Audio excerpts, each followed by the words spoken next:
Hey everybody, welcome back to Winnemac Attack Hockey. I am Dom DeBomb, joined by Jake the Snake, and today we're going to talk about the Toronto Maple Leafs and their struggles to get it done in the playoffs. So it begs the question, does Toronto need to rebuild, yes or no? All right, guys, we're going to get into this in a second, but first off, join our team, hit the subscribe button down below. Thanks.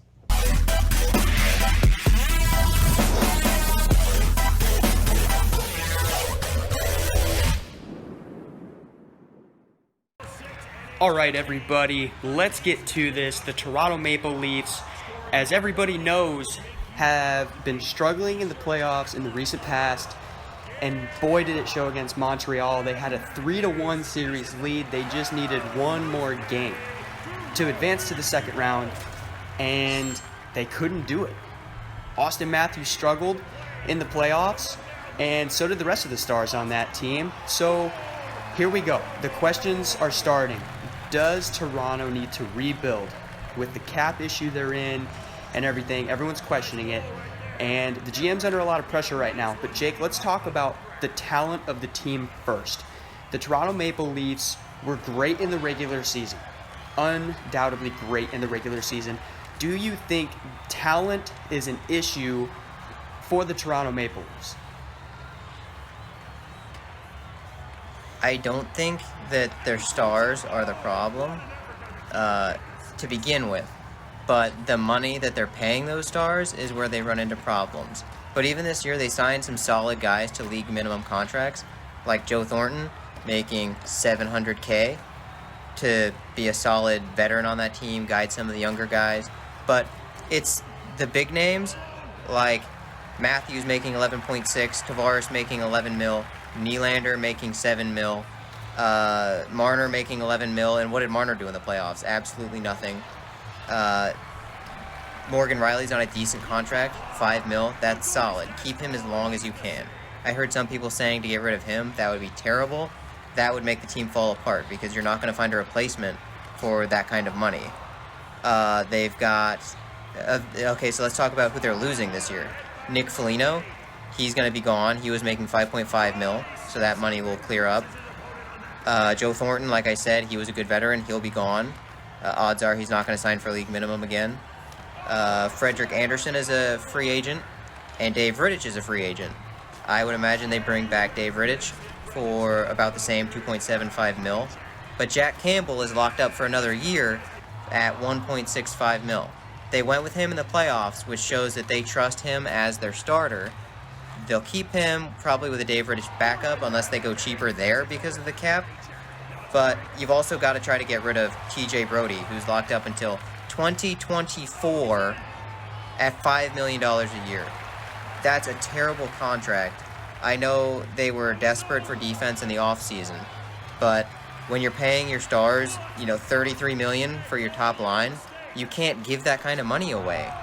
So I think they're going to have to keep going with cheap options. Hopefully they can draft well and get some guys on the young entry contracts. I think that's their only chance with this roster. You mentioned 33 mil on the top line.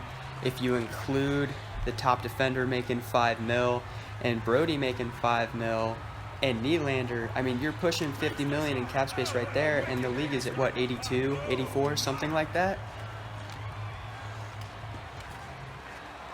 Yeah, it's somewhere around there, and it's not going up because of COVID, so that doesn't help them. Let's be honest here, 10 million is a decent amount to work with, but it's not going to get you very far, especially when majority of those players are not going to be moved.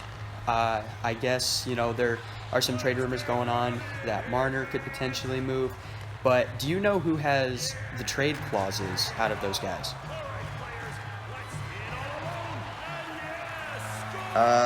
Okay, so I know Matthews could get moved, Marner could get moved. The big one, I think, is John Tavares has a no-trade clause until 2026, and he's making 11 mil. And I know it's not his fault that they lost this year because he got hurt, but he's not getting any younger. And if you keep choking playoffs like this, they were up 3-1. And they blew it. That's a year gone. Every single guy on your roster, like it or not, they're getting a year older before you even get a chance at the playoffs again. So Tavares, what is he, got to be 30? and he'll be on the team making 11 mil when he's at least 35. Yeah, for sure. So if you're the GM here, Jake, do you think you move somebody, or do you try to work with that 10 mil? What are your thoughts on that?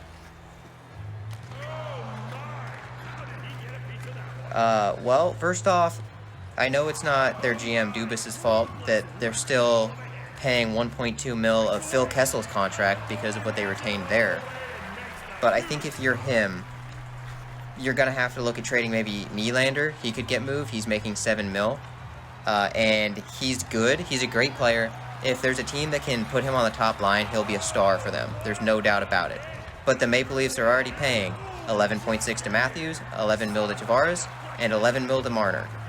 That's 33.6 mil on your top line. You can't pay another 7 mil for a second liner. So, no doubt they have the talent. There's some things that they could potentially do cap-wise. They're not completely out to dry there. Do you think that there is potentially a coaching change that might happen soon? Do you think it might be the staff that's causing issues and not the players? I don't think so, because if you look at their season, they had a great season. They won their division. They looked great all year, and I honestly had them in my bracket sweeping the Canadiens because the Canadiens finished 18th in the league. The Maple Leafs finished 6th in the entire league. And I don't think it's the coach's fault that the players didn't show up for the playoffs. There comes a point where the players just have to want it, and I don't think this team wanted it enough. It's kind of hard to watch. I mean, I had Toronto winning as well in my bracket, but my bracket went to dust pretty early, so that doesn't really mean much. But yeah, I don't know. The Toronto Maple Leafs are obviously struggling, and there are a lot of ifs, ands, and buts about what could potentially happen there. Jake, overall, what do you think, if you had to make a prediction, what do you think the Toronto Maple Leafs are going to do? Are they going to make a crap ton of changes and feel the pressure of the fans? Or do you think they're going to stay true to their guns and try to go after it again with roughly the same team that they had this season? I think that they keep the big guys. I think Matthews is good. Tavares, they can't do anything about it. And Marner, there's some people saying he'll be gone. He's going to stay.